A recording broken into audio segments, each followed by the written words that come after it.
कन्यामुल लिबास कुलोना खल्क शाद मुलाजी नगा कमरुस्तान का कन्यामुल लिबास कुलोना खल्क शाद मुलाजी नगा कमरुस्तान का मुसम्मुल न मेरा कमरुस्तान का खास फरमाइश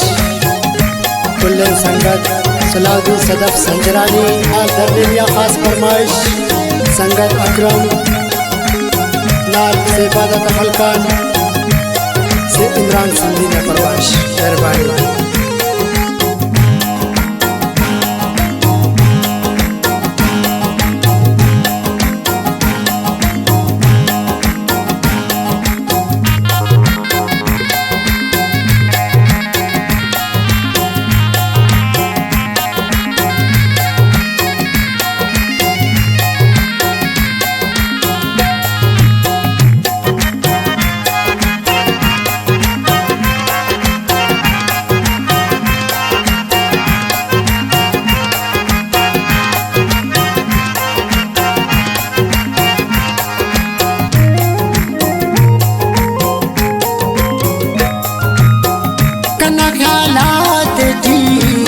चार दैयन कने अंबाज बड़ा अम्बो बोरो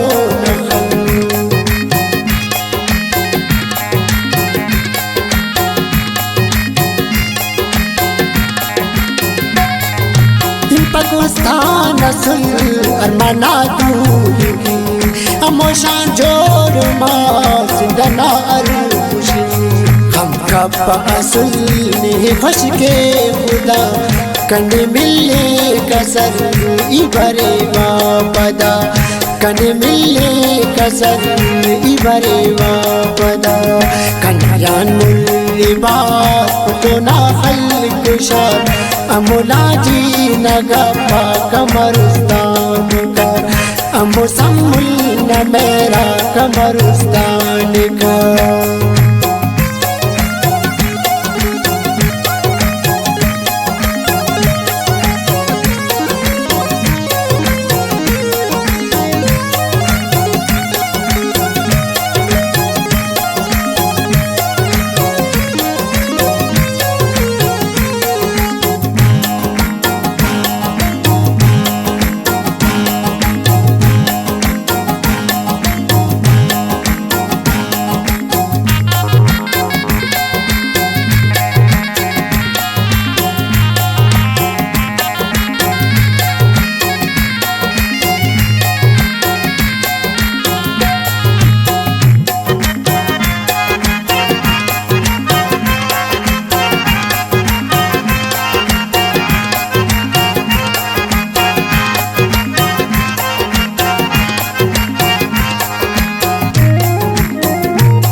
जुल्फाता हो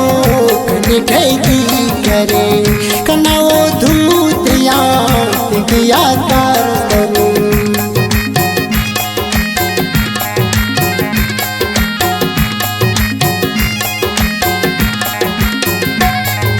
जितना हम परा तो याद कर दरो नया किस्मत कने खदर मुर्दरे असल ने खुश के खुदा कने मिले कसर इबरे वापदा कने मिले कसर इबरे वापदा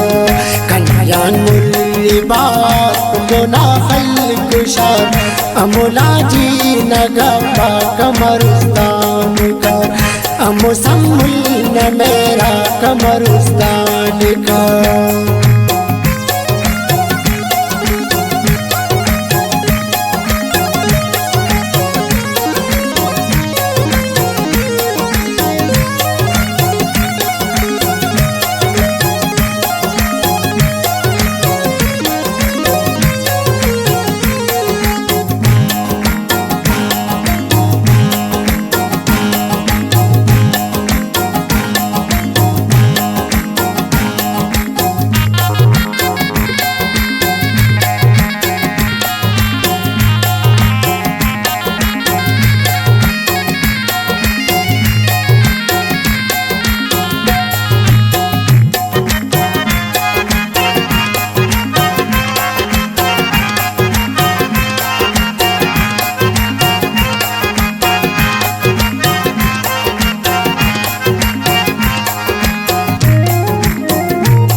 समुल बिशकिंदे सलामत मर पुल्लो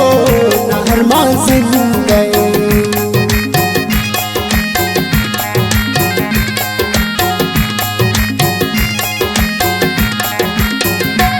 कन्या जवाब मरे दीदार मफाक हुरिया ना बड़ा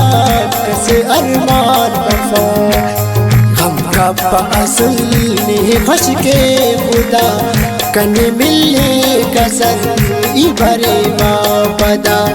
कन मिलने कसर इबरे वापदा कन्यान मुल्ली बात मोना खल कुशार अमुला जी नगा कमरुस्तान का अमुसम्मुल न मेरा कमरुस्तान।